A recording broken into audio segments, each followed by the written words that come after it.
마태복음 24장 23절부터 28절까지 읽겠습니다. 그때에 사람이 너에게 말하되 보라 그리스도가 여기 있다 혹은 저기 있다 하여도 믿지 말라. 거짓 그리스도들과 거짓 선지자들이 일어나 큰 표적과 기사를 보여 할 수만 있으면 택하신 자들도 미혹하리라. 보라 내가 너희에게 미리 말하였노라. 그러면 사람들이 너희에게 말하되 보라 그리스도가 광야에 있다 하여도 나가지 말고 보라 골방에 있다 하여도 믿지 말라. 번개가 동편에서 나서 서편까지 번쩍임같이 인자의 임함도 그러하리라. 죽음이 있는 곳에는 독수리들이 모일 것이니라. 아멘. 오늘 사도신경 8번째 시간, 저리로서 산자와 죽은 자를 심판하러 오시리라, 이 말씀으로 여러분들과 함께 하나님 말씀을 나누겠습니다. 우리가 구약 성경과 신약 성경의 메시지를 한 문장으로 요약한다면 그 메시지는 어떤 메시지가 될까요? 구약 성경이 39권이고 신약 성경이 27권이지만 사실 구약 성경을 한 문장으로 요약해서 말한다면 그가 오시리라입니다. 예수님이 오시리라는 거예요. 그런가 하면 신약 성경을 한 문장으로 요약하자면 그가 다시 오시리라. 그게 주제입니다. 성경의 구약과 신약을 간단하게 요약하면 구약은 오실 예수님에 대한 책이고 또 신약은 다시 오실 예수님에 대한 메시지가 핵심입니다. 그래서 신약 성경에 예수님의 재림에 대해서 259절 이상을 말씀을 하고 있습니다. 그리고 우리가 신약 성경의 맨 마지막 책인 계시록의 마지막 절에 보면 물론 21절이 있지만 20절에 보면 이렇게 말씀이 있어요. 이것들을 증언하신 이가 이르시되 내가 진실로 속히 오리라 하시거늘 아멘 주 예수여 오시옵소서. 그래서 신약 성경의 메시지는 주님이 다시 오신다, 이걸로 끝납니다. 그래서 우리는 지금도 다시 오실 예수님을 기다리는 자들이에요. 그런데 예수님이 어떤 모습으로 오시느냐, 이 질문에 대한 대답을 하면서 역사적으로 볼 때 많은 이단들이 나오게 되었습니다. 그래서 오늘 여러분들과 제가 먼저 아셔야 될 것은 예수님의 재림은 어떤 식으로 임하시는가. 우리가 매주일마다 사도신경을 고백하면서 저리로서 산자와 죽은 자를 심판하러 오시리라, 오시는데 어떤 모습으로 오시는가, 이걸 정리할 필요가 있어요. 첫 번째로 주님은 인격적으로 재림하십니다. 사도행전 1장 11절에 보면 이런 말씀이 있습니다. 너희 가운데서 하늘로 올려지신 이 예수는 하늘로 가심을 본 그대로 오시리라. 무슨 말이냐면요, 2000년 전에 이 땅에 오셨던 예수님, 동정녀 마리아에게 나시고 성령으로 잉태되사 동정녀 마리아에게 나셨던 그 예수님, 그리고 이스라엘 땅에서 33년을 사시고 공생애를 지내시고 십자가에 못 박혀 죽으셨던 그 예수님, 그리고 부활하신 그 예수님이 다시 오신다는 거예요. 근데 안타깝게도 오늘날 여러분, 우리가 살고 있는 시대는 내가 재림 예수라고 주장하는 좀 정신병자 수준의 사람들이 굉장히 많습니다. 한국에 굉장히 많아요. 내가 재림 예수다, 내가 광명한 새벽별이다. 그래서 JMS 같은 이단은 Jesus 모닝스타, 자기가 모닝스타라고 얘기하잖아요. 스타는 무슨 스타입니까? 지금 감옥에 가 있잖아요. 나온지는 모르겠습니다만. 내가 감람나무다, 내가 재림한 예수다. 계룡산에도 가면 아마 분명히 많을 거예요. 근데 주님이 오실 때는 2000년 전에 이 땅에 오셨던 바로 그 예수님이 다시 오시는 거예요. 제자들이 보는 앞에서 하늘로 올라가셨던 그 예수님이 본 그대로, 오늘 말씀 그대로 본 그대로 다시 오신다. 이것이 인격적인 재림입니다. 그게 첫 번째예요. 두 번째는 예수님은 육체적으로 임하십니다. 이걸 우리가 성도들이 잘 모르는 부분 중에 하나입니다. 물론 예수님은 오늘 영적으로 교회 가운데 임하고 계세요. 마태복음 말씀에 보면 두세 사람이 내 이름으로 모인 곳에는 나도 너희들 가운데 있느니라. 그래서 오늘 이 자리에 우리가 금방 찬양을 불렀지만 이 찬양은 그냥 우리가 부르는 세상 노래가 아닙니다. 보이지 않지만 이 자리에 임재해 계신 주님께 드리는 사랑의 고백이에요. 그래서 주님은 이 자리에 영적으로 임하고 계시는데, 그러나 다시 오실 때 그 주님은 영적으로 오실 뿐만 아니라 부활하신 그 몸으로 그대로 오십니다. 하늘로 가신 그대로 다시 오시는 거예요. 이 예수님이 이 부활하신 부활체의 몸으로 육체로 다시 오십니다. 이것이 왜 중요할까?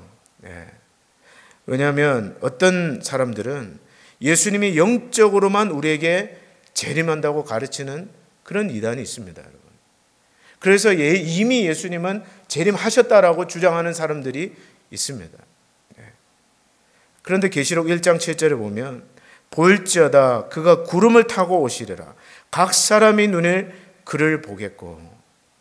예수님이 다시 오실 때는 우리가 볼 수 있게 부활하신 육체를 가지고 이 땅에 오신다는 거예요. 그래서 여러분, 어떤 사람들이 예수님이 이미 재림하셨다, 영적으로 재림해 계신다, 어딘가에 계신다, 이런 이야기는 절대로 따라가서는 안 되는 이야기입니다. 그 다음에 세 번째로 주님의 재림에 어떤 특징이 있느냐 하면 주님은 갑작스럽게 오신다는 거예요. 성경에 여러 군데 예수님 말씀하셨습니다. 마태복음 24장 24절에 보면 이렇게 말씀하고 있습니다. 오늘 우리가 읽은 24절에 보면 이러므로 44절입니다. 24장 44절. 이러므로 너희도 준비하고 있으라. 생각하지 않은 때에 인자가 오리라. 무슨 말입니까? 우리 도둑이 내가 내일 12시에 당신 집 털러 가겠어 이렇게 말하고 찾아오는 도둑은 아무도 없습니다. 그냥 와요. 자고 있을 때 몰래 들어옵니다. 마찬가지로 인자의 임함도 그러하리라. 전혀 상상하지 못할 때에 주님은 다시 오신다고 말씀하셨습니다. 오늘 이 자리에 예배드리러 여러분들 나오셨는데 이왕이면 예배드리는 중에 주님이 오시기를 바랍니다. 그렇게 기도하셔야 돼요, 여러분. 개인적인 종말도 마찬가지입니다, 여러분. 주님이 마지막 때 다시 오시는 것도 마찬가지지만 이왕이면 우리가 죄 짓는 순간이 아니라 죄 짓고 있는데 주님이 오신다 생각해 보세요. 피차 참 불편한 일입니다, 여러분. 야, 너 뭐 하고 있냐? 그러나 오늘 이렇게 예배하는 순간에, 기도하는 순간에, 하나님 앞에 앉아서 예배드리는 순간에 주님이 다시 오신다면 얼마나 영광스러운 일이겠습니까? 주님은 우리가 알지 못하는 순간에 갑작스럽게 재림하신다고 말씀하셨어요. 마지막으로 네 번째로 주님의 재림은 영광스러운 재림이 될 것입니다. 그것이 특징이에요. 무슨 말이냐면 예수님이 이 땅에 처음 오셨을 때는 말구유에 태어나셨습니다. 지금 성탄절이 다가오는데 초라한 초림이었어요. 처음 오셨을 때는 조용히 정말 겸손하게 이 땅에 오셨습니다. 그러나 마지막 다시 오실 때는 다른 이야기가 돼요. 은밀하게 오시지 않고 영광 중에 오시겠다고 말씀하셨어요. 구름을 타고 천사들과 함께 천사장의 나팔 소리가 온 세상에 울려 퍼지면서 이 땅에 사는 모든 육체가 주님이 다시 오시는 것을 눈으로 똑똑히 볼 수 있도록 주님께서 영광 중에 왕 중의 왕으로 오시겠다고 말씀하셨습니다. 그것이 재림의 특징이에요. 첫 번째로 인격적으로 오신다. 그대로 가신 그분이 오신다는 것. 두 번째로 육체로 오신다는 거예요. 영적으로만 아닙니다. 육체로 부활하신 예수님이 부활체의 몸으로 이 땅에 다시 오십니다. 그분은 예고 없이 갑자기 임하세요. 그리고 마지막으로 주님의 오심은 영광스러운 재림이 될 것이다. 이것이 재림의 방법에 대해서 성경이 가르치고 있는 진리입니다. 자, 그러면 예수님이 재림하실 때 어떤 표적들이 일어날 것인가? 어떤 사인들이 있는가? 이것에 대해서도 주님은 말씀하셨어요. 그래도 네 가지가 있는데요. 첫 번째로 여러 가지 환란들이 난리가 일어날 것입니다. 마태복음 24장 오늘 보면 6절에 보면 이런 말씀이 있습니다. 난리와 난리 소문을 듣겠으나 너희는 삼가 두려워하지 말라. 이런 일이 있어야 하되 아직 끝은 아니니라. 민족이 민족을 나라가 나라를 대적하여 일어나겠고 곳곳에 기근과 지진이 있으리니 이 모든 것은 재난의 시작이니라. 자, 여러분 무슨 말씀입니까? 말세가 다가오고 있다는 증거로 첫 번째로 난리에 난리가 일어난다고 되어 있습니다. 민족과 민족이 나라가 나라를 대적하고 일어난다고 말씀하고 있어요. 여러분 우리가 살고 있는 지금 지구촌도 한번 보십시오. 시리아 같은 곳에서는 내전이 일어나고 그 나라를 중심으로 열강들이 또 서로 싸우고 있습니다. 전쟁이 일어나고 있어요. 예. 그런가 하면 지진은 또 어떻습니까, 여러분? 여러분 리노에서도 지진을 일어나고 느낀 적이 있지 않습니까? 예. 캘리포니아도 마찬가지고, 중국, 또 동남아시아 곳곳에 지진과 또 기근이 일어나고 있다는 거예요. 중요한 것은 이것이 시작이라는 것입니다.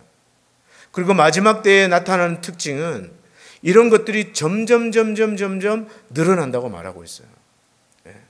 그것이 말세의 특징입니다.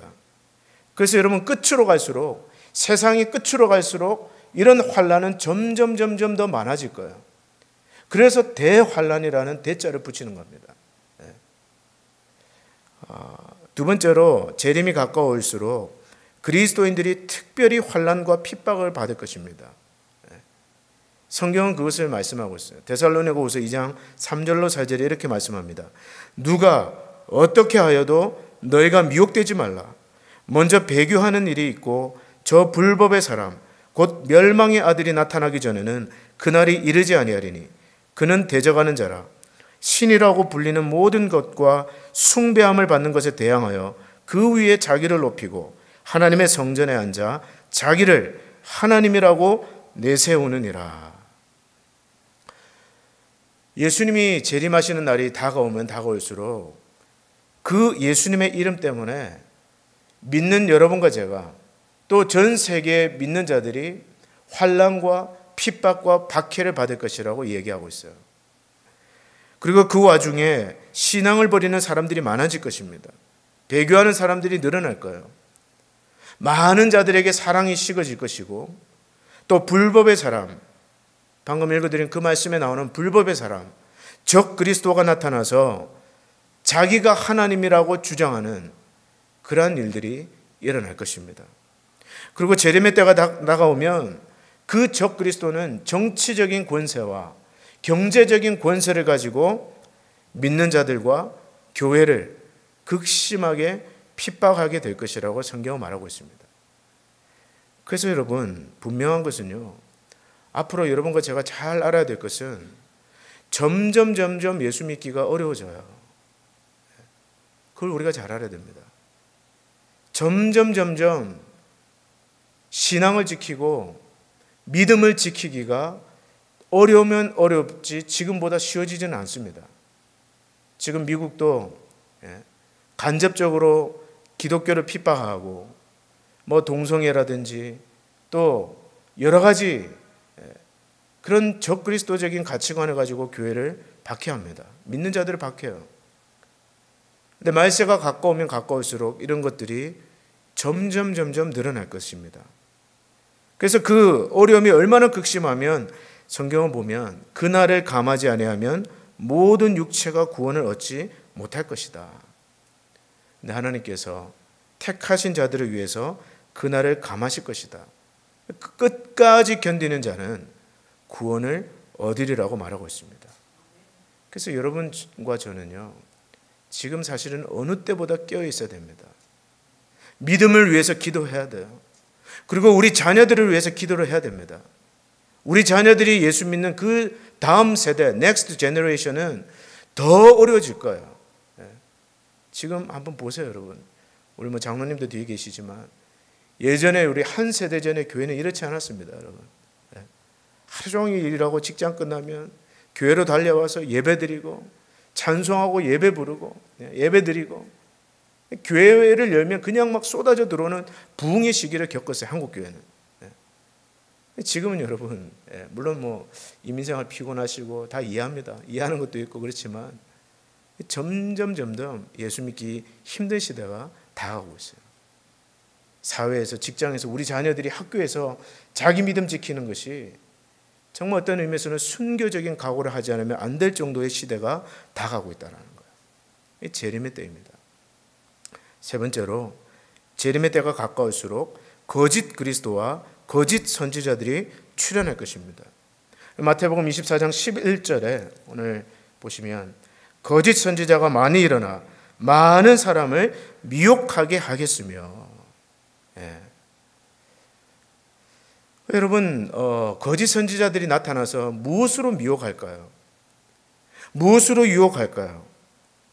그것은 기적과 표적으로 미혹합니다. 그걸 잘 알아야 돼요. 어린아이일수록 여러분, 몸에 해롭다 이런 거 생각 안 합니다. 어린아이일수록 입에 단 거, 맛있는 거, 자극적인 거. 저는 저희 아이들이 그 치토스, 빨간 치토스 그거 무슨 맛으로 먹는지 모르겠어요. 저는 먹어도 맵고 맛도 없고 그냥 줘도 안 먹을 것 같은데 그걸 또 그렇게 잘 먹더라고요. 자극적이고 스프라이트, 콕, 단 거. 애들은 몸에 해롭다 이런 거 생각 안 해요. 입에 달고 맛있고 자극적인 걸 좋아합니다.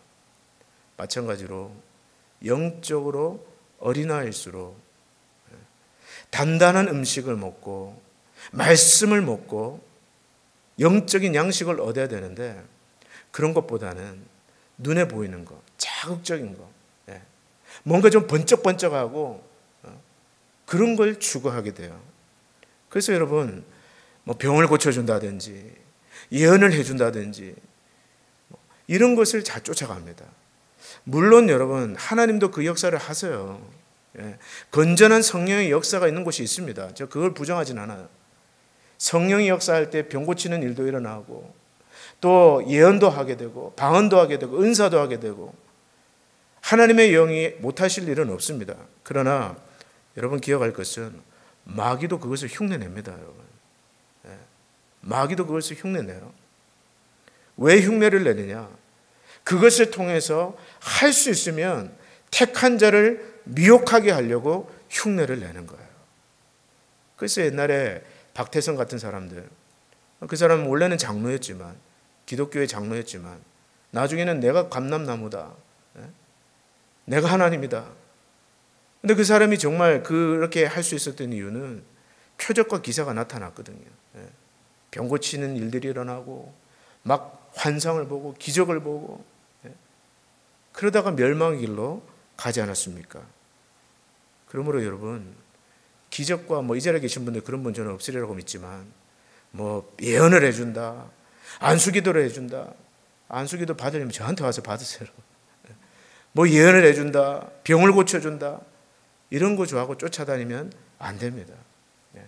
신앙생활 철저하게 교회 중심으로, 성경 중심으로, 말씀 중심으로 하셔야 돼요. 성경을 배우려면 교회 와서 배우셔야 돼요. 교회에서 못 듣는 얘기, 이런 거 좋아하지 마세요, 여러분. 교회에서 못 듣는 얘기, 저기 가면 교회에서 못 듣는 얘기, 우리 목사님 안 하는 얘기 해준다. 그런 얘기 좋아하지 마세요. 교회에서 왜 안 하느냐? 목사가 무식해서, 교회가 뭘 몰라서 안 하는 게 아니에요.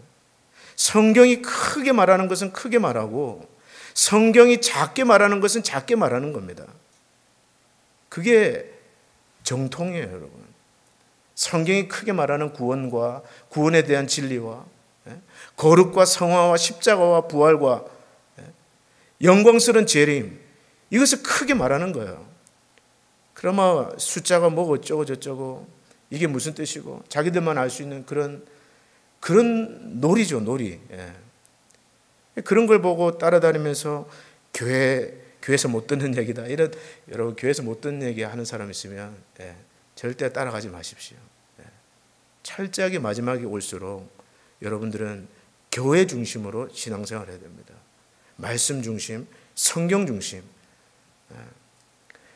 그리고 네 번째로 말세가 가까워질수록 나타나는 현상은 복음이 전 지구적으로 퍼져나가는 거예요.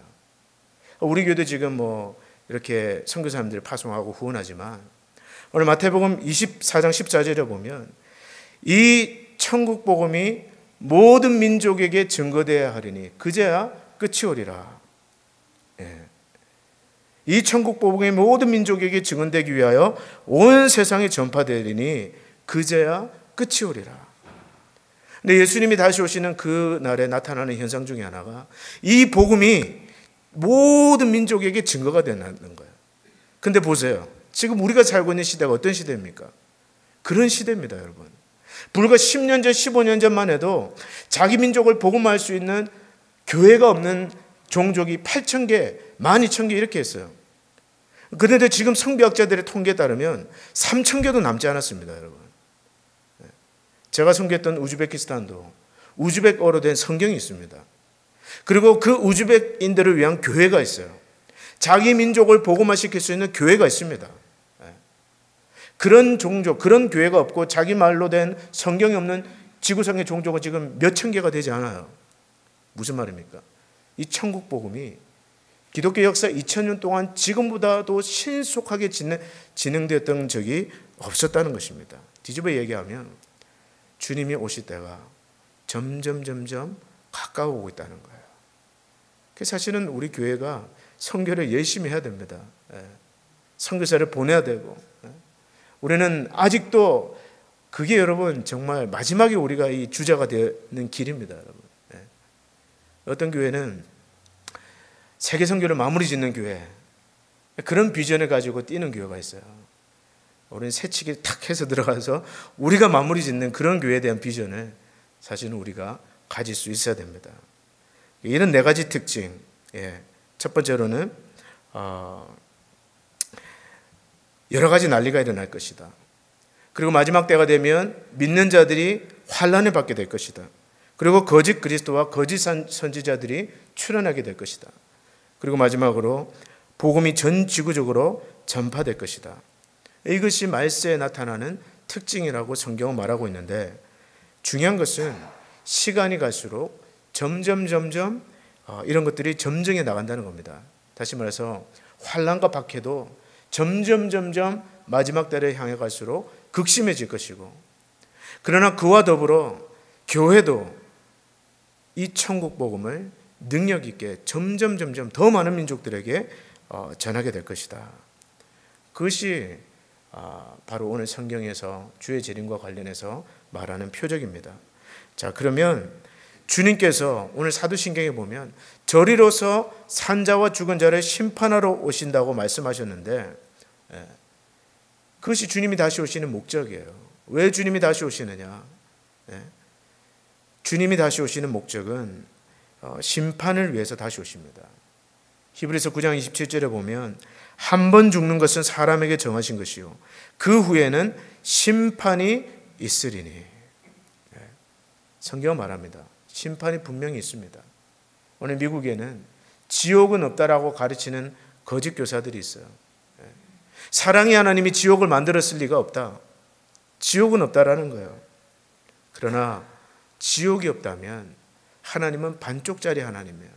사랑의 하나님이 될 수 있을지언정 공의의 하나님은 될 수가 없습니다. 그래서 여러분, 우리는 사도신경에서 고백하기를 저리로서 올라간 그곳으로부터 from there 산자와 죽은 자를 심판하러 오시리라. 사도신경을 고백하는 여러분과 저는 심판자로서의 하나님을 고백하는 것입니다. 그래서 여러분, 예수님이 재림하시면 어떤 일이 벌어질까요? 먼저 모든 죽은 자들이 다시 다 부활을 합니다. 예수를 믿고 죽었든 안 믿고 죽었든 인류 역사에 살았던 모든 죽었던 자들이 다 부활하게 돼요. 그리고 심판대 앞에 서게 됩니다. 그래서 예수를 믿지 않고 죄 가운데 죽었던 그 영혼들은 심판의 부활로 일어나게 됩니다. 그러나 예수 그리스도를 믿었던 성도들과 또 여러분들은 생명의 부활로 나타나게 될 거예요. 그리고 생명책의 이름에 기록된 자들은 누구든지 심판을 받지 않습니다. 그래서 여러분, 이 심판대 앞에 여러분과 저도 언젠가 서게 될 텐데, 그 심판대 앞에서 주님이 우리를 보고 너는 죄 없다 꽝꽝꽝 선언을 해주시는 거예요. 이게 뭐예요? 바로 칭의입니다. 죄가 없어서 없는 것이 아니라 나는 죽을 죄인이지만 내 대신 예수 그리스도께서 십자가에 죽으시고 모든 죄를 다 용서해 주셨기 때문에 죄 없다라고 선언해 주시는 것입니다. 지금 여러분, 한국의 최순실이 지금 잡혀가서 청문회도 하고 재판받고 있는데, 뭐 그럴 리야 없겠지만 한번 상상을 해보세요. 지금 잡혀가서 모든 죽을 죄가 낱낱이 밝혀졌는데, 만약에 어떤 사람이 있어서 그 사람을 대신해서 형벌을 받았습니다. 집행을 받았어요. 사형 선고를 받았습니다. 그래서 만약에 그 사람에게 당신 무죄야 라고 선고를 한다면 그 사람 입장에서 볼 때 얼마나 기쁘겠습니까? 안 그렇겠어요? 내가 이제 죽을 죄인이라고 선고 날만 기다리고 있는데 내 대신 누군가 사형 선고를 받아서 내가 가야 될 자리에서 대신 죽어줬다고 생각해 보세요. 얼마나 기쁜 일이에요. 그 사람으로서는 구원입니다. 그것이 정확하게 예수님께서 십자가에서 여러분과 저를 위해서 행해 주신 놀라운 일이에요. 우리의 죄값을 우리가 담당해야 되지만, 죽을 죄는 내가 지었지만 그 죄값을 주님이 대신 짊어지고 가신 거예요. 그리고 그것을 믿는 여러분과 저를 의롭다 칭해 주신 것입니다. 그것이 바로 칭이에요. 그러므로 여러분, 주님이 다시 오신다는 소식은 어떤 사람들에게는 심판의 소식이고 두려운 날이지만, 오늘 예수를 구주로 믿는 여러분과 저에게는 전혀 두려워할 것이 없는 영광스러운 날이라는 것을 기억하시기를 바랍니다. 자, 그런 은혜를 받은 우리가 어떻게 살아야 될까요? 오늘 재림의 때를 준비하는 성도의 삶은 어떤 모습이 되어야 됩니까? 첫 번째로 준비하고 있어야 됩니다. 마태복음 24장 44절, 아까 읽은 말씀인데요. 이렇게 말합니다. 이러므로 너희도 준비하고 있으라. 생각하지 않은 때에 인자가 오리라. 영국 국교회의 찬송가에는 이런 구절이 있습니다. 하루하루 당신의 마지막 날처럼 살아라. 그래서 여러분, 일일 일생입니다. 여러분이 오늘 하루 산 것은 일생이나 마찬가지예요. 일일 일생으로 여기고 살아야 됩니다. 오늘이 마지막인 것처럼, 물론 주님이 언제 다시 오실지 모르지만, 그러나 개인적인 종말도 있어요. 우리가 죽는 그 순간 개인적인 종말은 언제 닥칠지 모릅니다. 그래서 우리가 평균 수명이 지금 100세라고는 하지만 그 수명에 맞춰서 인생의 계획을 세울 필요도 있지만, 그러나 여러분, 우리는요, 언제든지 주님이 부르면 예스, 내가 여기 있습니다, 다 놓고 떠날 수 있는 그런 준비된 마음으로 살아야 됩니다. 여러분, 가볍게 준비하세요. 좀 나눠주세요. 나누면서 많이 움켜쥐려고 하지 말고, 많이 움켜쥐려고 하지 말고, 나눠주면서 가볍게 여행 떠나는 사람처럼 그 날마다 하루하루를 그렇게 준비하고 사는 것이 말세를 사는 성도를 향한 하나님의 뜻입니다. 영적으로 보면 매일매일 회개하는 삶을 살아야 돼요. 여러분들이 매일매일 샤워를 하고 또 양치질을 하는 것처럼 몸은 우리가 굉장히 깨끗하게 관리합니다. 그러나 영혼은 어떻습니까? 마지막으로 회개하신 게 언제예요, 여러분? 여러분에게 정죄감을 주려고 이 말씀 드리는 게 아닙니다. 그러나 우리가 몸을 깨끗하게 하고 샤워하고 발을 씻듯이 오늘 우리의 영혼에 묻은 모든 때를 날마다 그리스도의 보혈로 씻으셔야 되는 거예요. 그것이 준비입니다. 준비예요. 두 번째로, 오늘 하루에 충실하게 사셔야 됩니다. 오늘날 재림 종교라든지 이 엉뚱한 교리를 가르치는 이단들을 보면 막 다니던 직장도 내팽개쳐버리고, 그 부부도 그냥 이혼을 하고 재산 다 팔아가지고 산으로 올라가요. 기도원으로 올라갑니다. 한국도 얼마나 그런 게 많았습니까? 잘못된 종말론을 퍼뜨려서 그것이 사회 보도가 되고 사람들은 뭣도 모르고 전부 다 기독교를 욕하고 사회적인 혼란을 가져오고 가정이 파탄되고, 그건 건전한 종말론이 아니에요. 그 사람이 어떤 기적을 행한다 할지라도, 어떤 좋은 말로 여러분을 유혹한다 할지라도 재산 팔고 이혼하고 직장 그만두고 날 따라 산으로 가자, 따라가지면 안 됩니다, 여러분. 따라가지 마세요. 종말을 준비하는 성도는요, 하루하루 주어진 일을 성실하게 하다가 예수님을 맞이해야 됩니다. 그게 하나님의 뜻이에요. 공부하는 학생은 공부하다가, 또 주부는 음식을 만들면서, 또는 자녀들을 키우면서, 또 여러분과 저처럼 이렇게 예배드리다가 언제라도 주님이 오시면 내려놓고 갈 준비를 하는 것이 종말의 때를 사는 성도들을 향한 하나님의 뜻입니다. 뭐 집 팔고, 당장 주님이 내일 다시 오시니까 공부하면 뭐하냐, 일하면 뭐하냐, 직장 가면 뭐하냐, 의미 없다. 아니에요, 여러분. 아니에요. 내일 지구의 종말이 오더라도 나는 오늘 뭐라고 했어요? 한 그루의 사과나무를 심겠다.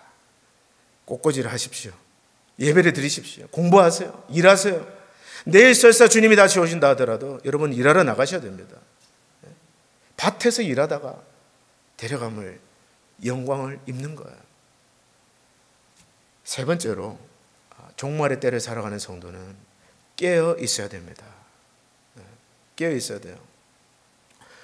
여러분, 불과 20, 30년 전, 아마 우리 여기 계신 우리 집사님들, 교회생활 한 3, 40년 하신 분들은 옛날 부흥사님들이, 1950년대, 60년대 부흥사님들이 주님이 다시 오신다, 뭐 주님 고대가, 또 그런 재림에 대한 설교를 귀따갑도록 아마 들으셨을 거예요.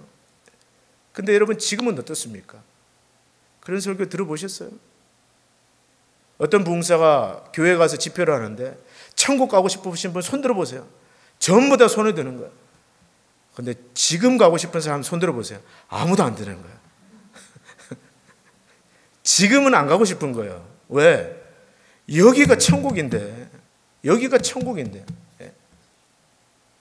여기보다 더 좋은 데가 없는데 어딜 가고 싶습니까, 여러분? 먹을 거 많죠. 마실 거 많죠. 놀러 다닐 때 많죠. 구경할 때 많죠. 주님이 오늘 오셔서 야 가자. No thank you. 주님 먼저 가서 계세요. 이제 천천히 갈게요. 다 인조하고 여행 다닐 거 다 다니고 제가 그때 가겠습니다. 그때 오세요. 사실은 이 세속주의입니다, 여러분. 정말 우리가 안타까워해야 될 것은 교회가 빠진 세속주의예요. 세상을 사랑하는 마음, 이 땅의 것을 사랑하는 마음, 땅의 것을 사모하는 마음. 여러분, 그걸 아셔야 돼요. 그걸 아셔야 돼요. 너무너무 재밌는 게 많습니다. 예배 말고도, 성경 공부 말고도, 설교 말고도 너무너무 재미있고 흥미롭고 들을 것 많고 볼 것 많고 즐길 것 많고. 그래서 여러분, 로이드 존스 목사님 같은 분은 이렇게 말했어요. 이 재림의 교리는 핍박과 환난의 때에 가장 두드러지게 나타나는 경향이 있다. 이 세상의 헛됨을 알게 될 때에만 우리를 기다리고 있는 영광스러운 미래를 바라보게 되는 경우가 너무나 많다는 거예요. 무슨 말입니까? 지금도 여러분, 중동이나 저 이슬람 국가를 가보면 그들은 주님을 기다립니다. 뭐 이 땅에서 인간관계를 잘하는 법, 이 땅에서 긍정적으로 사는 법, 이런 설교 아니에요, 여러분. 주님 다시 오신다.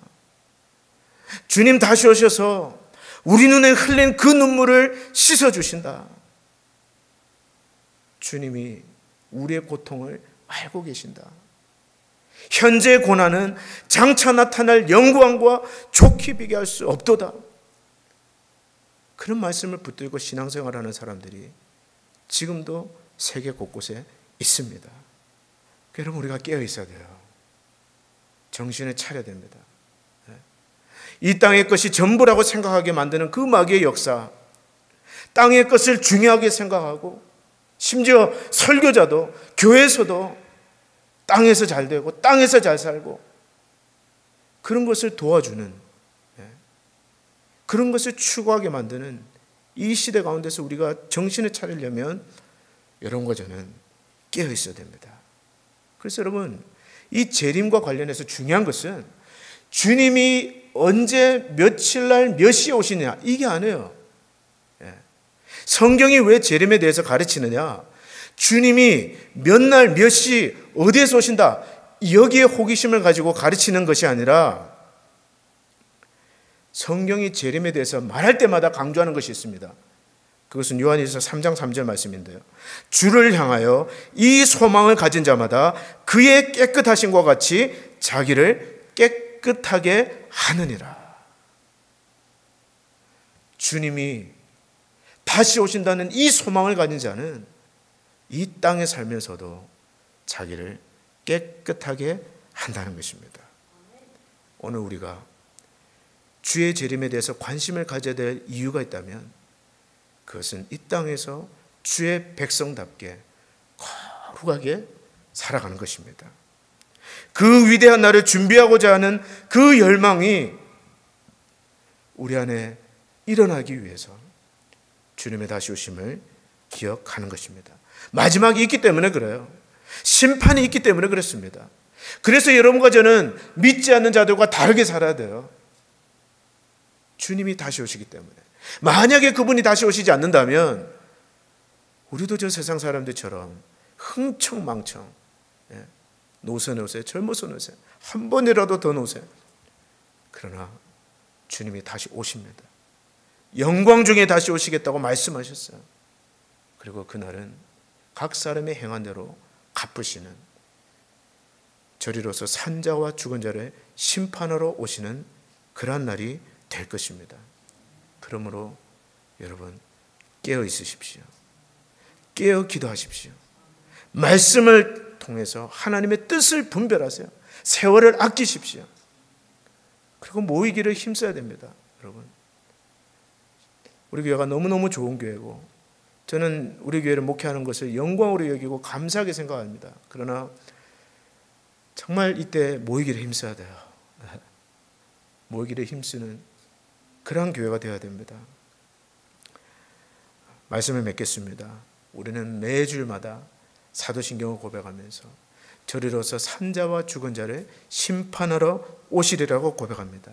그 고백을 믿는다면 그 고백대로 주님은 반드시 다시 오시고 또 믿지 않는 영혼들은 영원한 불못에 던져질 날이 되겠지만은 믿는 여러분과 저는 새하늘과 새 땅에 들어가서 영원히 주님께 함께하는 영광스러운 날이 될 것입니다.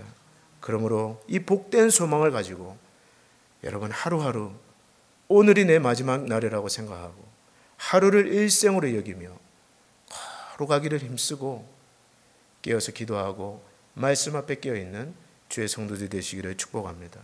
기도하겠습니다. 하나님 아버지, 오늘도 귀한 말씀으로 저희들에게 말씀하여 주시니 감사드립니다. 마지막 때를 살아가는 저희들 깨어있게 하여 주옵시고 주님 다시 오실 때 영광스러운 주님을 믿음과 기쁨으로 감사함으로 맞이하는 주의 성도 되게 하여 주시옵소서. 모이기를 힘쓰는 교회가 되게 하시고 하나님 말씀과 기도에 깨어서 이 천국 복음을 증거하는 놀라운 교회로 쓰임받게 하여 주시옵소서. 예수님 이름으로 축복하며 기도합나이다. 아멘.